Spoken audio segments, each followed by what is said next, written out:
we've seen an energized Democratic Party ever since Vice President Kamala Harris took over the ticket. She's seeing gains in swing states, according to new polling from The Hill and our Decision Desk HQ team. Here to give us some of his insights is political commentator and host of So What on YouTube, Chris Cillizza. Chris, good morning to you. This poll and others, they show Harris leading former President Donald Trump. What should Trump be doing right now? Should the GOP be concerned? I mean, I think you always have to be concerned when you go from ahead of Joe Biden to behind Kamala Harris, right? I mean, I think, you'd rather be ahead in polling. That's not super complicated. What they can do, I think, is a little bit harder nut to crack.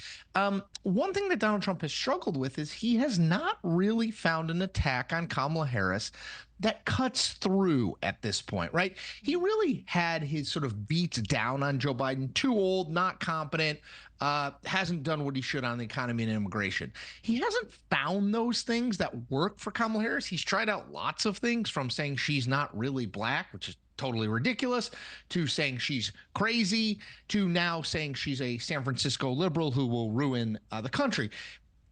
He has to find something that resonates not just with his base, because they're going to like whatever he says. He has to find something that resonates with these small 5-ish% of people who still have not made their mind up with about the election. And I do think he's struggling to do that right now. Why do you think the Trump campaign and the former president struggling to define Harris?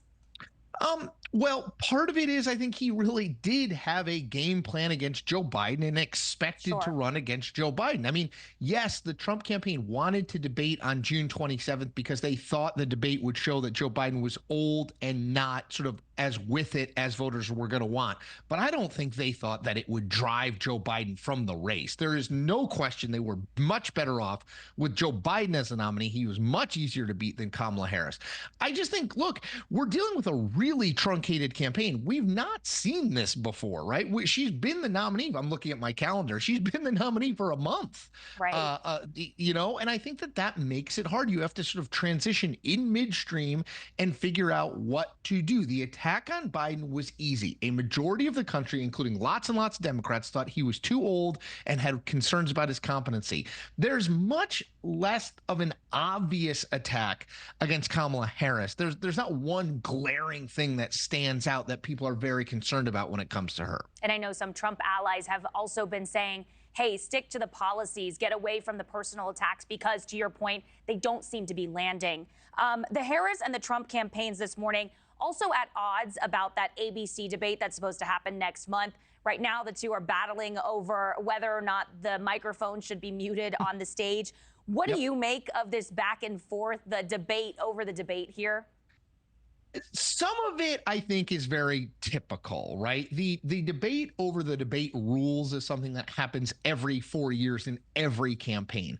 I do think the mic thing, though, is super interesting, because if you remember, the reason that we had the mics muted in the June 27th debate was that the Biden team wanted that. They were worried that Trump would just talk and talk and talk and sort of interrupt, and that Biden wouldn't be able to get a word in edgewise. Well, now things have flipped. Now the Harris team wants the mics on, I think, because they want the ability to not let Donald Trump just talk and talk and talk. And the Trump team are saying, well, we agreed to these rules before. My guess is, especially because Donald Trump said he didn't care and almost preferred if the mics were on yesterday. My guess is this is a tempest in a teapot. I think we will have a debate. I think the mics will be hot the whole time. I do, however, think Donald Trump is much more wary of debating Kamala Harris than he was of debating Joe Biden, for exactly what we've been talking about, Brooke. Right. It's a different challenge. He doesn't know exactly what's going to work. She is 25 years younger than Joe Biden. She's more able on her feet. She's a woman of color, right? There's a lot of challenges built in with her that weren't there with Joe Biden. So I think Donald Trump is less overtly confident about his chances, and that's why we're seeing some wavering. Thanks for watching, everybody. Go to joinnn.com to find NewsNation on your television provider.